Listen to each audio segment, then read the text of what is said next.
Hello friends, welcome to daily சமையல். நம்ம இன்றைக்கி டெய்லி சமையலில் கோதுமை மாவு வச்சு பரோட்டா எப்படி பண்ணலான்னு பார்க்க போகிறோம். அதுக்கு முன்னே நம்ம சேனலை சப்ஸ்கிரைப் பண்ணாதவங்க சப்ஸ்கிரைப் பண்ணுங்கள். வாங்க வீடியோக்குள்ளே போகலாம். அதுக்கு ஒரு பவுலில் நான் 2 கப் அளவுக்கு கோதுமை மாவு எடுத்துருக்கிறேன். நீங்கள் இதே ப்ராசஸை மைதா மாவில் கூட பண்ணலாம். இது கோதுமை மாவு நமக்கு ஹெல்த்தி என்கிறனால நான் கோதுமை மாவில் பண்ணியிருக்கிறேன். இதில் 1 ஸ்பூன் அளவுக்கு உப்பு சேர்த்துடுங்க. 1 ஸ்பூன் அளவு 2 டேபிள் ஸ்பூன் அளவுக்கு ஆயில் சேர்த்துக்கலாம். நீங்கள் எந்த ஆயில்னாலும் சேர்த்துக்கலாம். சேர்த்துட்டு இந்த ஆயிலும் அந்த உப்பும் இந்த மாவில் நல்லா மிக்ஸ் ஆகுதட்டும், நல்லா மிக்ஸ் பண்ணி விட்ருங்க. இப்போ பாருங்கள், நல்லா மிக்ஸ் ஆகிட்டு இதில் கொஞ்சம் கொஞ்சமாக தண்ணி தெளித்து சப்பாத்தி மாவு பதத்துக்கு நம்ம பிசைஞ்சு எடுத்துக்கலாம். தண்ணி பார்த்து தான் நம்ம சேர்க்கணும். சப்பாத்தி மாவோட நமக்கு இலக்கமாக இருந்ததுன்னா நமக்கு பரோட்டா போடுறதுக்கு வராது. ஸோ நான் சொல்கிற மெத்தட்லேயே நீங்கள் பண்ணுங்கள். மாவு இந்த மாதிரி இருக்குது பாருங்கள். இதுதான் கரெக்டான ஸ்டேஜ். இதில் ஒரு 5 நிமிஷம் ஊற வச்சுக்கலாம். அதுக்கு மேலே ஊற வைக்கண்டாம். அதுக்கு பிறகு இந்த மாதிரி ஒரு கட்டையில் மாவை எடுத்துக்கலாம். மாவை இந்த மாதிரி நல்லா திரட்டிக்கிடுங்க. ஏன்னா நமக்கு உருண்டை விரிசல் இல்லாமல் கிடைக்கணும். ஸோ அதனால் இப்படி பண்ணால் தான் நமக்கு விரிசல் இல்லாமல் கிடைக்கும்.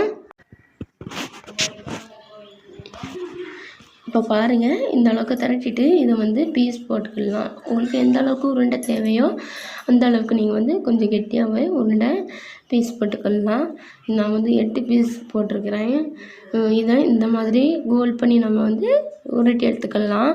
இந்த மாதிரி உருட்டினீங்க அப்படின்னா நமக்கு ஒரு விரிசல் கூட இருக்காது.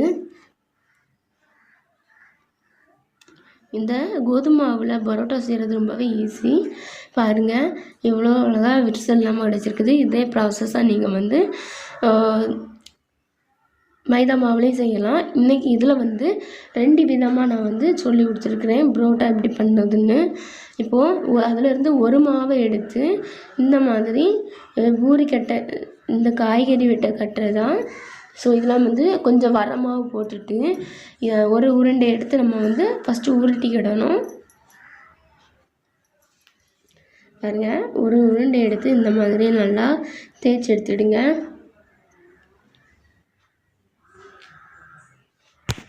எந்த அளவுக்கு மெல்லிஸாக திரட்ட முடியுமோ அந்தளவுக்கு திரட்டிட்டு இப்போது அந்த இடத்துல அந்த மேலே நம்ம ஆயில் அப்ளை பண்ணிக்கலாம்.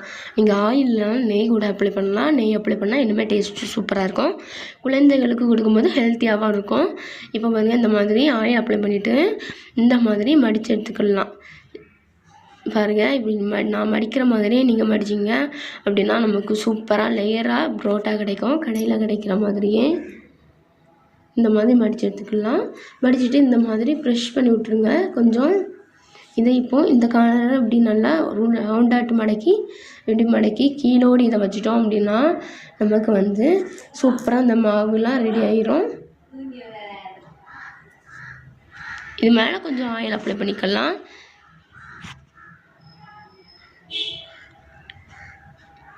பார்த்தீங்களா, இவ்வளோ இந்த கடையில் கிடைக்கிற மாதிரி கிடச்சிருக்குது. இது மட்டும் இதே மாதிரி இதே நான் இப்போ உருட்டி காமிக்கிறேன். நான் கையை வச்சு தான் இதை ப்ரெஷ் பண்ணி எடுக்கணும். இந்த தோசை தவாவில் போட்டு காமிக்கிறேன். இதை கையால் தான் ப்ரெஷ் பண்ணி எடுக்கணும். உங்களுக்கு அப்படி தேய்க்க முடியல அப்படின்னா சின்னதாக கூட நீங்கள் பூரி இந்த உருட்டுற கட்டை இருக்குல்ல, அதை வச்சு நீங்கள் தேய்ச்சி எடுத்துக்கலாம். நான் இன்றைக்கி கையால் தான் ப்ரெஷ் பண்ணி காமிக்கிறேன். இப்போது ஸ்டவ் ஆன் பண்ணி ஒரு தோசை கல் வச்சுக்கலாம். நீங்கள் நாளைக்கு நான் ஸ்டிக் பேன் தான் வச்சுருக்கேன். நீங்கள் தோசை கல் இருக்குல்ல, அது கூட வச்சுக்கலாம். இப்போது அதெல்லாம் ஆயில் அப்ளை பண்ணிவிட்டு நம்ம உருட்டி வச்சுக்கிற அந்த பரோட்டா மாவுமே அதில் சேர்த்துட்டு சைடில் சுற்றி ஆயில் அப்ளை பண்ணிக்கலாம். மேலேயும் ஆயில் அப்ளை பண்ணுங்கள். அப்போ தான் நமக்கு கடையில் கிடைக்கிற மாதிரி பர்ஃபெக்டாக நமக்கு பரோட்டா கிடைக்கும். இதை இப்போ மாற்றி போட்டுட்டு இதுக்கு மேலேயும் நம்ம ஆயில் அப்ளை பண்ணணும். அப்பந்தான் நல்லா வெந்து வரும்.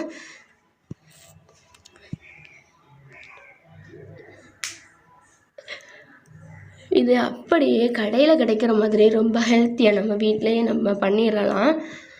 இதே ப்ராசஸ் தான் மைதா மாவுலேயும் பண்ணணும். பாருங்கள், இந்த மாதிரி நல்லா மாற்றி மாற்றி போட்டுவிடுங்க.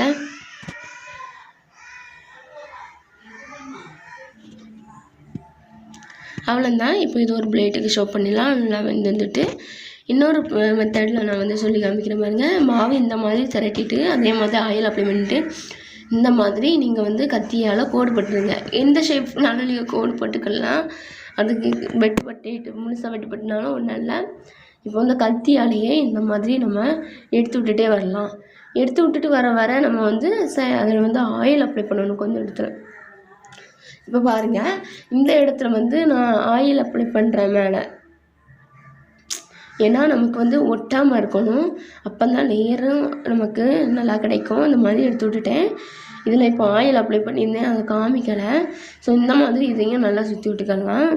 இதையும் இப்போ நல்லா உருட்டி இதுவும் நான் வந்து கையால் தான் உருட்டி எடுத்துக்கிட வரேன். மேலே ஆயில் அப்ளை பண்ணிவிடுங்க.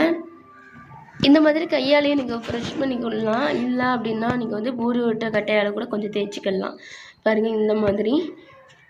இப்போ பாருங்கள், எல்லா புரோட்டாவும் ரெடி ஆகிட்டு இதை இந்த மாதிரி கையால் கொஞ்சம் அழுத்தம் கொடுத்து அடிச்சுக்கணும்.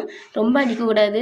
கடையில் அடிக்கிற மாதிரி ரொம்ப அடிச்சிங்கன்னா நமக்கு வந்து புரோட்டா பிஞ்சு கூட வரதுக்கு சான்ஸ் இருக்குது.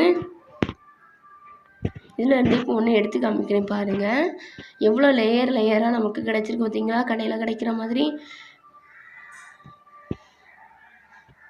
அவ்வளோதான். இந்த வீடியோ பிடிச்சிருக்குன்னு நினைக்கிறேன். பிடிச்சிருந்துன்னா நம்ம சேனலை டெய்லி சமையலை சப்ஸ்கிரைப் பண்ணுங்கள். பக்கத்தில் இருக்க பெல் ஐக்கனையும் கிளிக் பண்ணுங்கள். அப்போ தான் நான் போடுற வீடியோ உடனுக்குடன் நோட்டிஃபிகேஷனில் வரும். உங்கள் ஃப்ரெண்ட்ஸுக்கும் ஷேர் பண்ணுங்கள். இது வரைக்கும் பொறுமையாக பார்த்தா அனைத்து நல்லுள்ளவங்களுக்கும் நன்றி. பாய். அடுத்த ஒரு வீடியோ